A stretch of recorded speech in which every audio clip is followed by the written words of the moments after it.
jaaliyadda Sweden gobolka Sanaag oo shir jaraa'id ku qabtay dalkaasi Sweden ayaa waxa ay baaq nabadeed u direen Somaliland. wariyayga Cabdiqaadir Salwa ayaa warbixintaasi noo sii ambaqaadaya.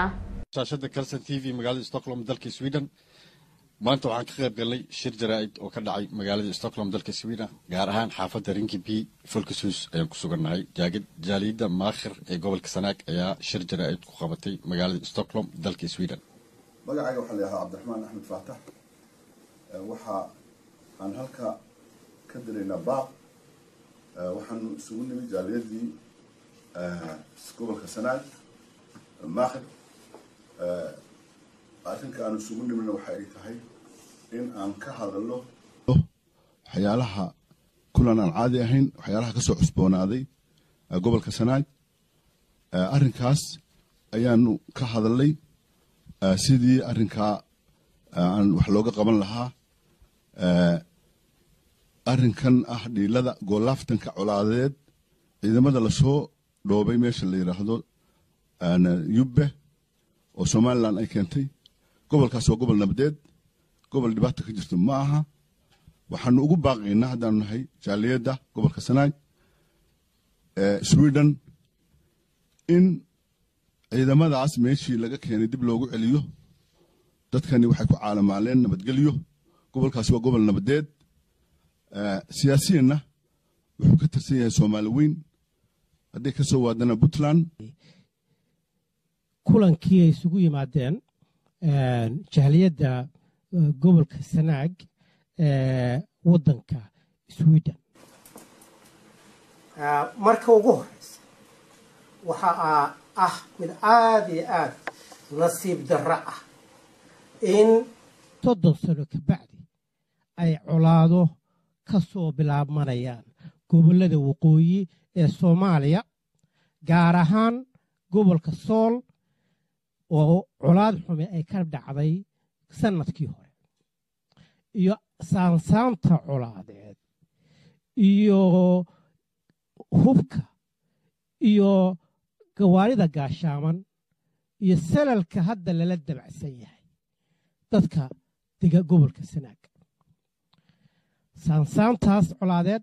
iyo hadday colaadeed dilaacdaba waxaan marka ugu horeysa leenahay talow colka jooja waxaan ku celinaynaa waxaan leenahay talow colka jooja nabad baa geed la harsado leh nabad baa geed la harsado leh waxaase ay tahay in diinta islaamku ay farayso qofku inuu istifaaci karo haddii gurigiisa lagu soo weeraro aan jaaliyaddu rabtaa fariin inay u dirto dowladda dhexe Soomaaliya iyo dowladda Puntland waxa weeye constitutionka Soomaaliya dastuurka Soomaaliya wuxuu dhigayaa dadka ammaankooda iyo wadajirkooda inay ilaaliyaan taasi waa tan ugu horeysa ee saaran tan laga hadlayaana oo calaamad su'aalka la saarayaana waa wadajirkaas waan rajaynayaa in aan gaarno maalin cadaaladdu ay gaari doonto gacanta dheer ee cadaaladdu ay gaarayso qofkii kasta oo dhiig dadkaas daadiyay in maxkamad loo keeni karo xaquna uu guulaysan doono waana ku rajaynahay xaqu inuu guulaysan doono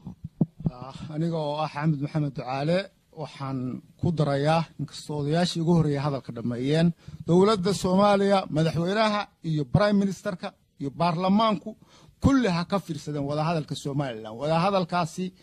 waa wada hadal khalad ah hal la joojiyo cid ay ka mas'uul yihiin ma jirto waxaan taageereynaa baaqi ka soo baxay dowladda Puntland ayaan tidweedo ah in wada hadalka hadduu dhacayo in laga qayb geliyo baxnay shir ay jaaliyadda gobolka Sanaag ay ku lahayd Stockholm oo leesaga yimi wadanka Sweden oo dhan taas ujeedadiisa ama se majaraha fadhigaas waxa uu ahaa colaada asaasaanta colaadeed ee ka soo cusboonaatay waqooyi galbeed gaar ahaan gobolka Sanaag oo aan ku baaqeeno dhammaan waxgaradka Soomaaliyeed in ay ra'yigooda iyo caqligooda isugu geeyaan sidii looga hortagi lahaa in aan colaad sokeeye iyo dhiig walaaleed uusan daadan waa suxufiyiin magaalada Stockholm dalka Sweden.